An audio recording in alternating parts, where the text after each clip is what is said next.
Hi everyone.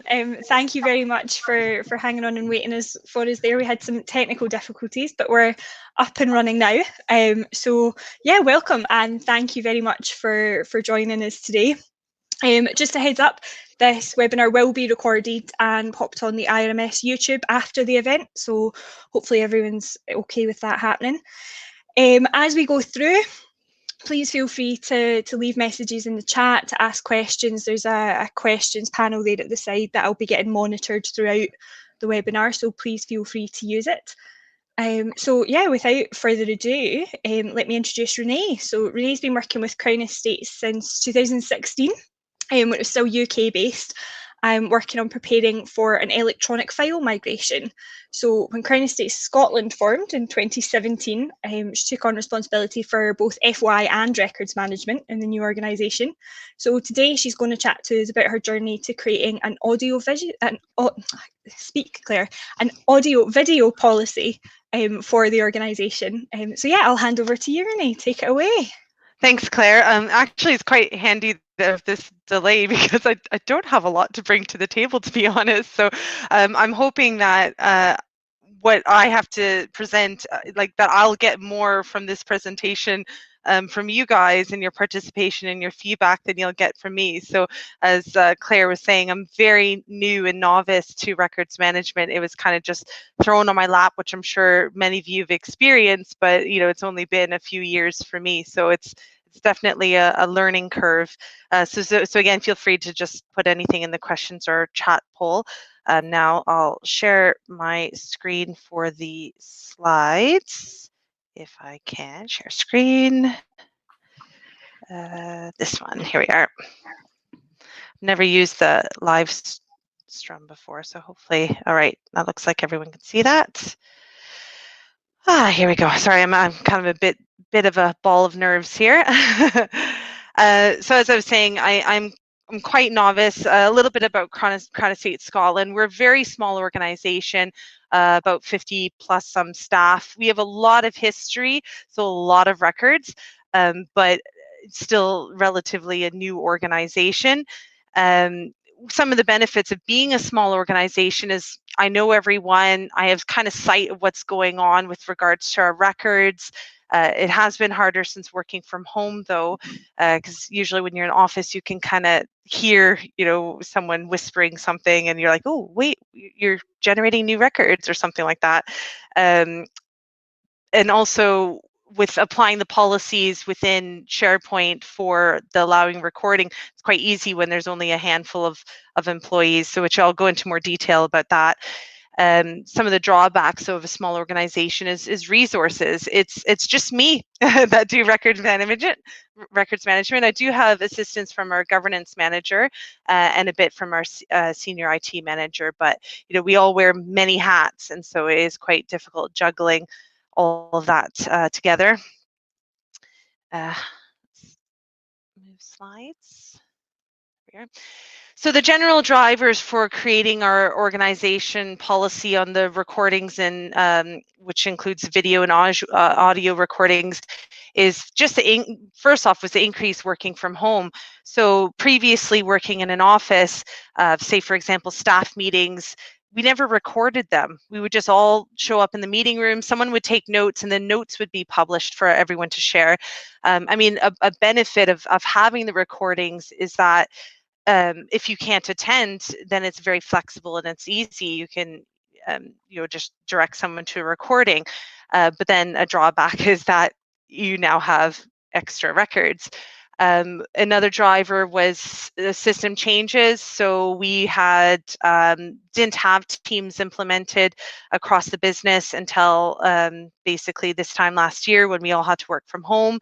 And we moved our electronic records management system over into SharePoint.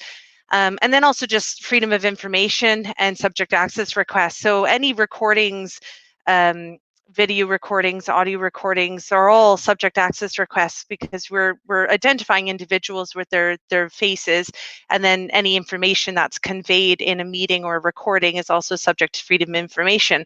But it's quite difficult to manage that if it's in a recording. You can get things transcribed through Microsoft, but it's it's not 100% accurate, and it's still just extra data that you have to sift through and manage.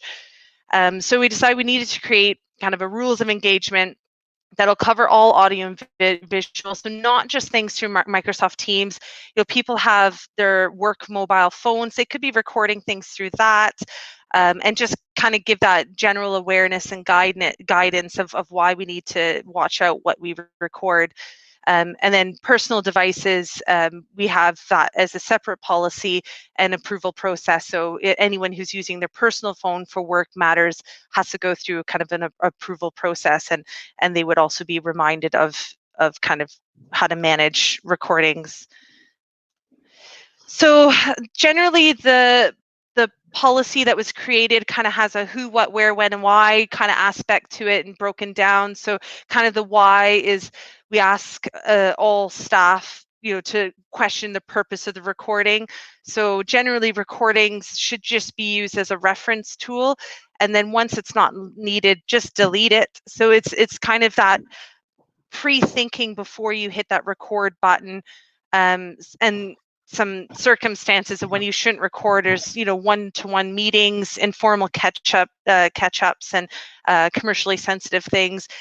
Another driver for building this policy is we actually received word from HR that they received a complaint that someone had a meeting with their line manager being recorded, and so it's like, okay, some people are a bit trigger happy with the record button, so we need to kind of rein that in.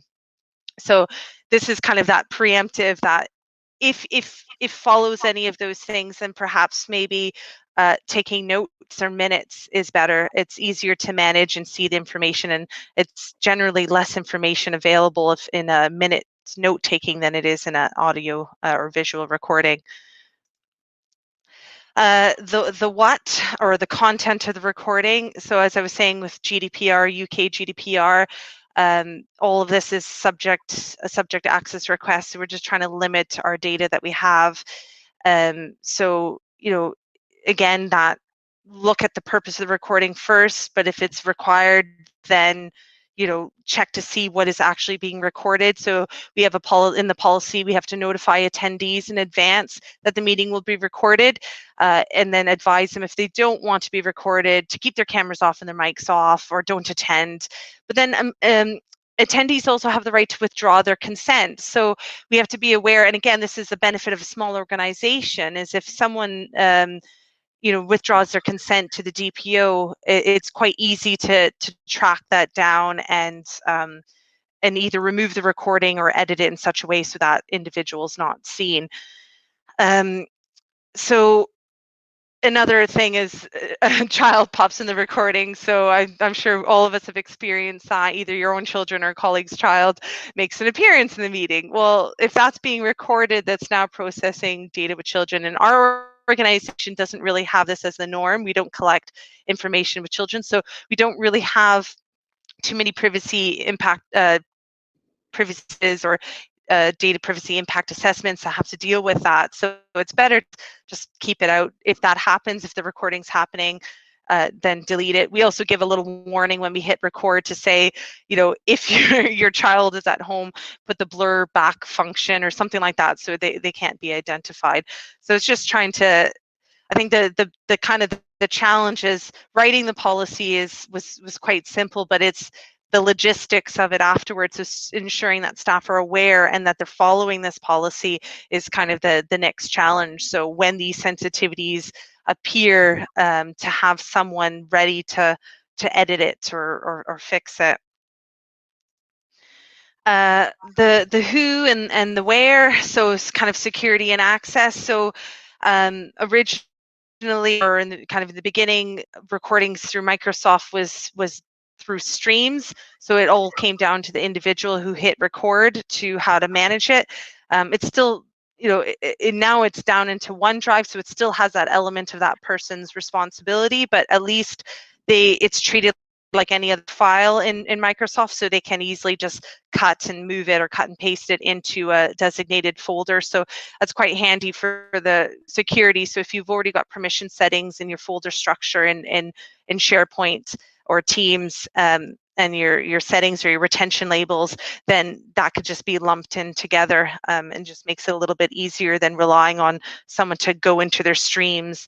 The problem though is since it got implemented, like taken out of streams, it's not retrospective. So we have from basically March of last year until just before Christmas, where people have been hitting record and it's in their streams. We've added a extra layer of training to allow to get people to retrospectively look at their recordings and delete where appropriate.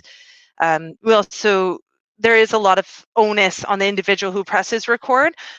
So have it set up where it's kind of locked down. And again, one of the bonuses of a small organization is I can easily just pick a handful of people that would need those rights, change their user policy to allow them to record, and then they change the global policy in Teams to not allow recording. So, and in the policy it states if you need recording privileges to contact myself or our IT manager, and we can add that in.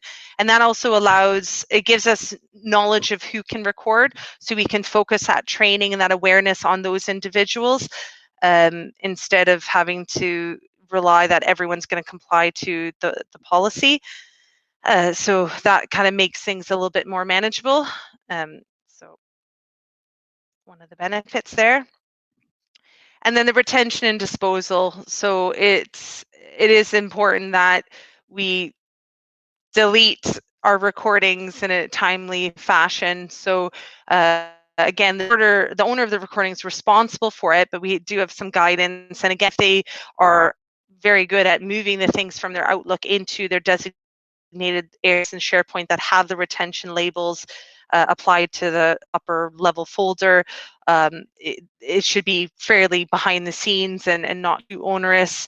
I guess the big challenge is it took us a while to get this set up, so we kind of have almost a year worth of recordings to kind of retrospectively apply and fix. So generally things like our staff meetings that we have 3 months from recording, and then things like training videos, more review for relevance, and again, like going ahead on the purpose of the recording, if there's sensitivities and whatnot, then it's best to just delete the recording.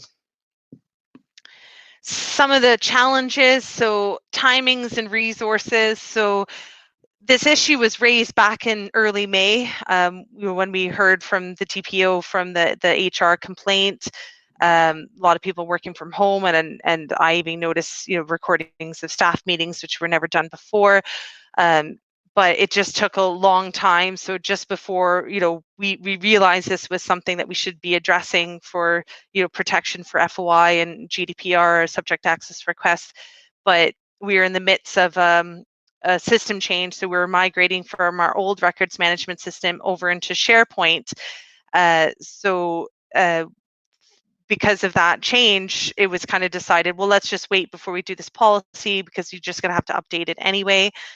And then also Microsoft changes. So Microsoft have changed. So when it was on streams and now moved to the OneDrive, so had to change the policy to reflect that. So it was basically around November or so when the policy was kind of drafted and was ready to go for approval, and that's kind of the next thing is the organization buy-in and internal red tape. So even after having the policy all drafted up and relevant parties kind of fed into it, when it came down to the final approval and the sign-off, I didn't actually get it approved until February. So it just took a really long time, and I think it's just because and I'm sure many of you have this experience, records management's always kind of on the back agenda. They've got bigger fish to fry, so they're focusing on the big ticket items, and records management kind of takes the sideline. So I actually feel like quite lucky I was able to squeak that in February for the approval process, because I know that there's a lot going on with our organization. And also, even after the approval, I started getting kind of requests to remove the restriction that people can't record, because they wanted that sense of empowerment for individuals. And I don't want to empower people. I kind of like that ominous godlike power and say, no, you can't. They can obviously request it, but that's the whole issue. The problem is if everyone can hit record, then how do you focus your training and awareness? How do you control those the amount of recordings taken place? So uh, we don't want to empower people in that regard. If anything, we want to empower people of why you shouldn't record and just take notes. Let's do a little bit of old school way is okay. As for implementation, as I said, this policy has just been approved, so we really haven't yet to see how effective it is. So I have trained or made aware the nominated people who have those recording capabilities, made them aware of the policy and kind of their responsibilities and obligations. But yeah, like I said, we haven't been able to kind of go retrospectively to the videos that are still in stream. I think the next stage is to kind of build an overarching policy in Microsoft that will review for disposition any video file in streams. But I mean, that is, I don't know the scope of the work. I haven't looked into that yet, but it could be a lot of videos, and to again ask for those resources for individuals or even just myself to review each of those videos to decide, yeah, can they be deleted? Are they still relevant? Is a big task. So that's kind of the main things with the policy. I'll stop sharing my screen. So I'm not sure if anyone in the organization has had previous experience or previous policy. Oh, I see something in the chat. There was a question came in from Caroline just asking about the resources taking, the amount of resource that reviewing the videos will take, which, yeah, we've had discussions within NAPIR. Obviously, if somebody withdraws consent afterwards, going back and editing them out could take hours, depending on how chatty they've been throughout the meeting. Exactly, and that's why you kind of have to have that, like, that step beforehand. So ask yourself, should we even be recording this? Try to limit the recordings as much as possible so you're not creating that resource. But obviously, like I said, the policy has just been implemented or just approved recently, so we do have a backlog of a year, and I haven't looked to see how much is there. Fingers crossed that people haven't been willy-nilly with the recording buttons, but it is best to bring that out earlier than you can, like as early as you can, and try to lock things down just a wee bit too. If you can do that, would help. Anne has asked a question in the chat, right? Hang on, bear with me. What is your policy procedure for managing chat, including issues in relation to appropriate content and the challenges of managing deletion? Also issue that if someone is invited to part of a meeting as a guest, they will have access to the chat after they've left the meeting. Yeah, so we have some pretty tight retention. So one-to-one chats or just the chat thing is 2 weeks retention, and it gets deleted. And it was really easy to set up, and it's I mean, I think 2 weeks is manageable. Even shorter would be even better, but it's just to discourage people from using the chat as like, it should just be short, quick exchange of information, nothing, and then also just notifying people that everything in the chat, if it's hasn't been deleted or destroyed, is still subject to subject access requests. For channel chats are a little bit longer, so those are our departments and whatnot. So I think it's a year deletion for channel chats. And I find, like with doing FOI, sometimes my chat is evidence I want to use for my response to an FOI or gathering information. So what I do, knowing that's going to get deleted, I just take a little screenshot of it and then file it in with that specific FOI file. So it'll still follow that retention. It'll be longer than the 2 weeks, but it's still available.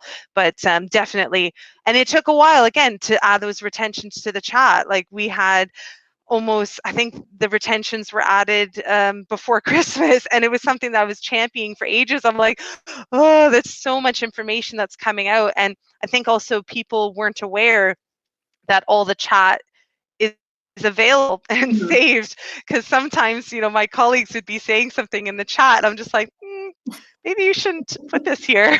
So it's just building that awareness and have those kind of tight retention policies on your chat as well. So have you drawn up like sort of specific training guidelines for people on the fact that, you know, it will be deleted within quite a short period of time? So these are the sort of other options available to you, or have you just left them to figure it out? We put an announcement before we set the retention to say that this is going to happen, and we gave a little buffer space in case people did have certain chats they wanted to capture or save.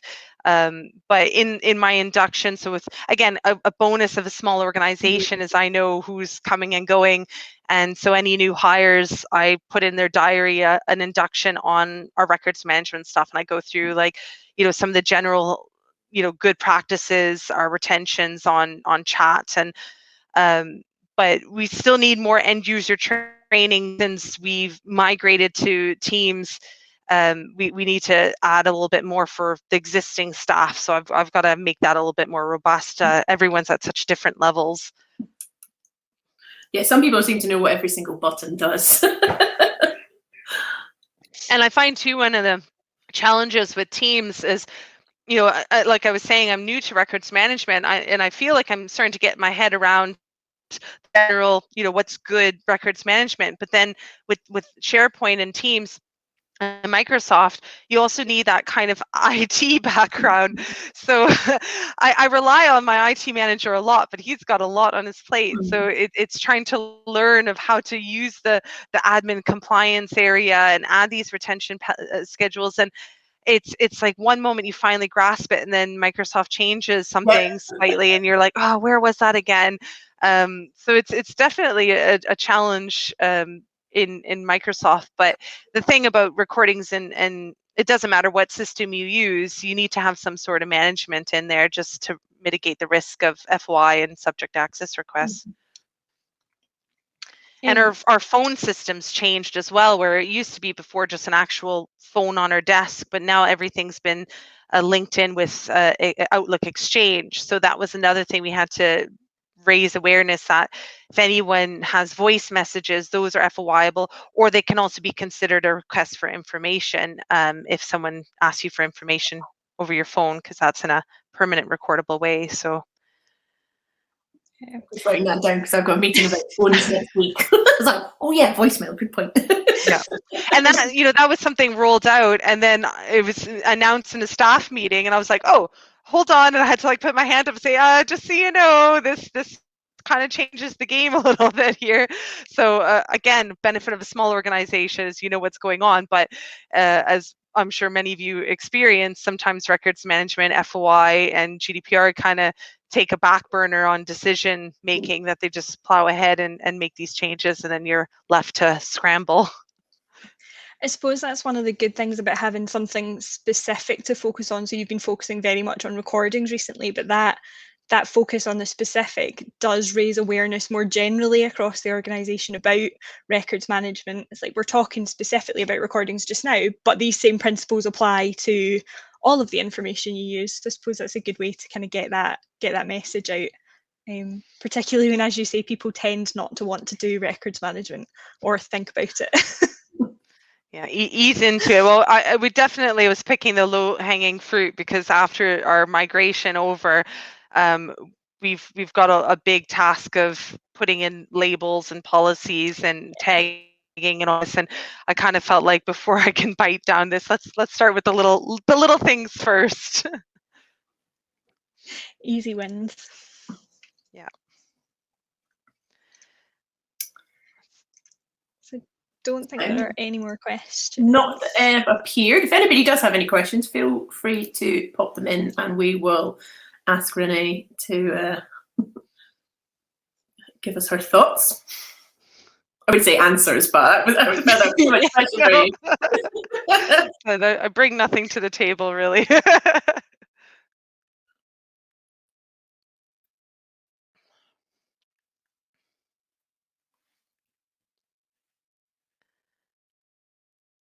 They're the classic, knowing what you know now, is there anything that you wish you had done differently?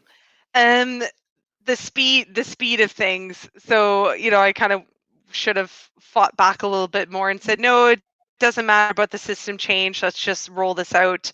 Lock it. Actually, it's really funny because I had made the assumption that it was locked down to just a few users. It was in the policy. I had all the relevant parties feed into it. It was approved. And just this morning, I messaged our IT manager, said, oh, how did you do that again? Just in case I get asked how to do it. And he's like, I didn't do that. It's not locked down. I was like, my goodness, I'm presenting about it and saying that we've locked it down, the ability, and then it hasn't even been done. But it was a handy exercise for myself, because then I actually had to go into the Teams admin and select the users and do that.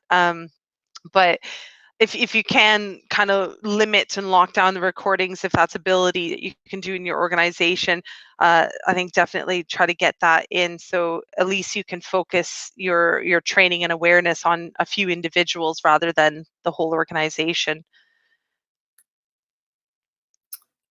Kerry has asked if you have managed to get around the issue of being asked to attend a recurring meeting once, and then you get included in the ongoing chat for all the other occurrences. I know. I Microsoft, it's just, I know it's ridiculous when you see in your chat that you see like, and then we had cases of some people writing in the chat group well after the meeting was done, and like certain people seeing it, and yeah, again, they were only part of that one meeting and not the occurrence, which is a big risk when it's, say, something like a board meeting and you just have one person coming in.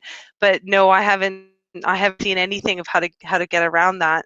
Well, Vicky says that the owner should be able to remove attendees no longer required to participate, but okay, that would imply that the owner was going to remember to do that. But there is the owner has the know-how too. But I might actually, that's a good point. Thank you, Vicky. I think I'll do some little how-to screenshot guides and get that out to people, because that is a good skill to learn. And that's one of the things I find is that you have to constantly keep these, we do these like little tips of the month kind of thing, and it's not necessarily just records management tips, but even just how to use this system tips, whether or not people use it, because I find some of the tips I have, I still get people emailing me, oh, how do I do this? And I was just like, oh, just look at the tip.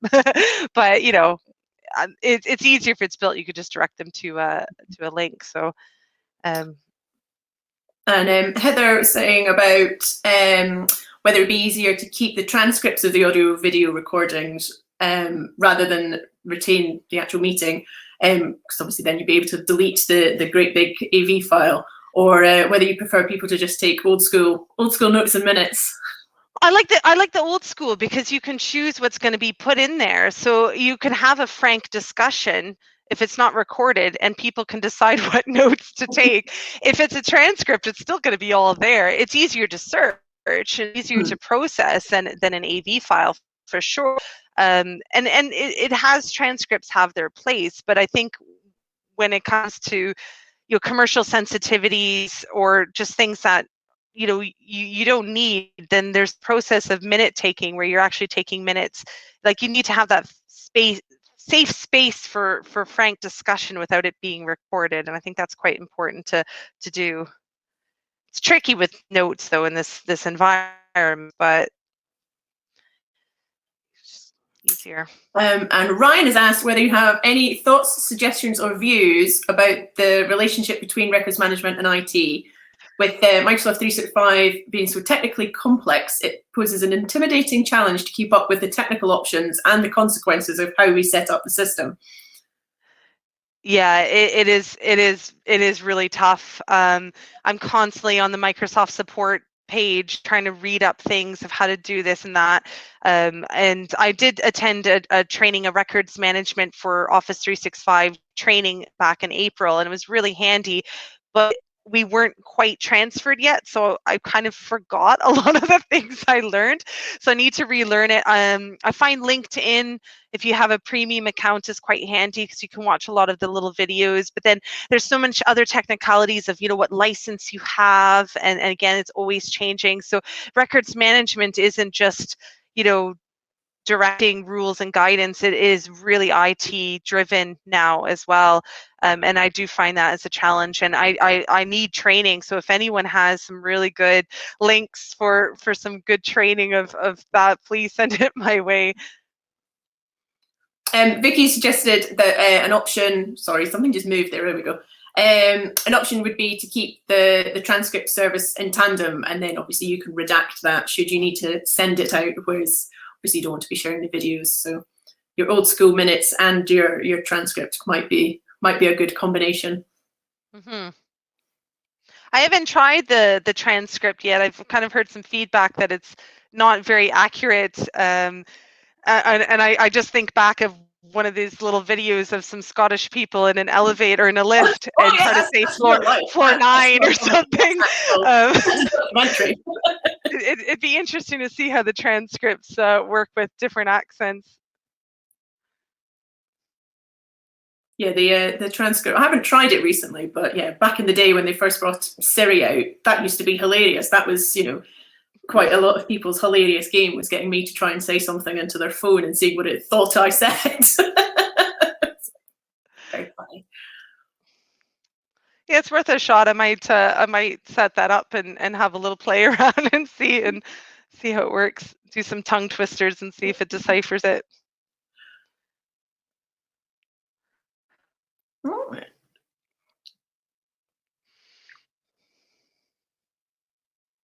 I'm a big advocate of hitting delete. So like instead of redacting or editing videos, just delete it. Is it really that needed? Yeah, either don't take the video in the first place or just delete it.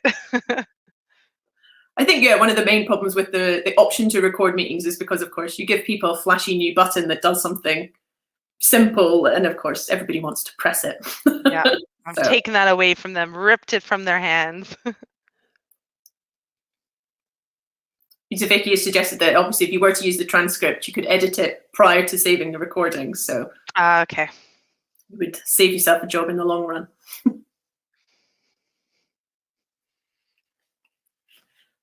Does anyone use the transcript function? I kind of wish people could like chat in this this platform. There's a few people typing, so hopefully there's. I personally haven't actually tried it, so we'll have to switch it on for my next meeting, see what happens. Yeah, I'm going to test it out. Nope, Caroline switched theirs off. I don't know how it would deal with sort of, you know, technical terms and jargon and things. It might go a bit. Being a university, we love an acronym for everything, so it might go a bit haywire. Vicky has theirs switched on, but they currently have their video function switched off.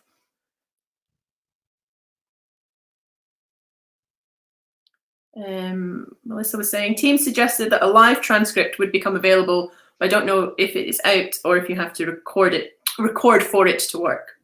I have seen something about like adding like closed captioning or something for Teams. So I would imagine that would be there without having to record. But the thing is, it's about the recording. I don't care about live stuff because that's not kept. It's what, you know, what's kept. That's could be FOIable or SAR. So. Might be a good test. Put the subtitles on. Yeah, I think it'd be quite entertaining. Group accents, and then decide whether it's worth it or not. Yeah. So yeah, we seem to have decided so you need to have to record it for the transcript to work. And I think if you do use the transcript for your editing, then it's kind of, you should build in that process that once the minutes are finalized and approved to remove that transcript, because then it just again paints that one picture of the approved minutes, and you don't, because I mean I'm like a freehand typer and stuff, so when I take notes for meetings and stuff, as soon as the minutes are approved, I'm like, right, I'm just going to delete that because I just don't really want to see that anymore.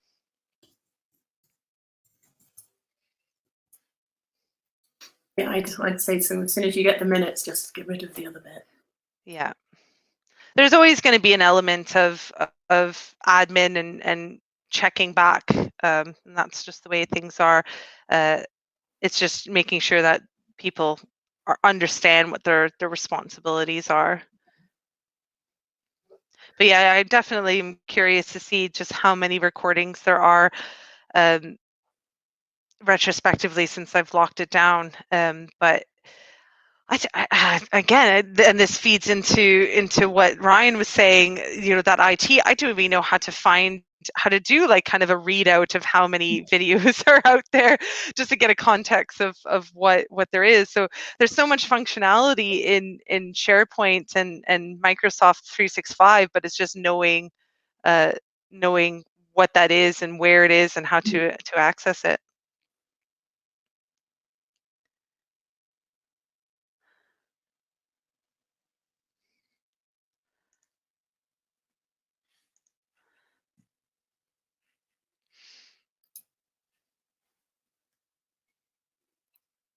Patiently waiting for the suspense of somebody typing. So yeah, so the transcript is taken from the live subtitles, we think, so it does come out under all your accessibility functions. So yeah, I'm definitely testing that out this afternoon. I just got to find someone who's available that we could just have a little chat or something and test out the transcript. I've got a meeting this afternoon that's going to be full of acronyms, so I might switch it on just to see what it does.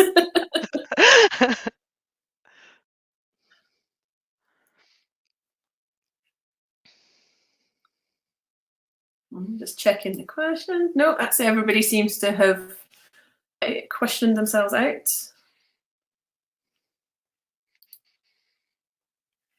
Well, thanks very much for everyone's time to let me you know, share my experiences. Not at all. Thank you for for giving up your lunch hour to come and chat to us. I think there's plenty to think about in there, and it's always good to get some interesting chat in the in the chat function, particularly in the transcripts and stuff. I think that will be quite useful for people. So thank you very much. As I mentioned at the start, just for everyone listening, the recording of the webinar will be popped on the YouTube after the event if you want to come and rewatch it or catch up. And the IRMS Scotland Group has another webinar on next week, so hopefully see some, if not all of you then. And in the meantime, have a good weekend. Thanks again to Renee. Thanks. Fab, thank you. Bye.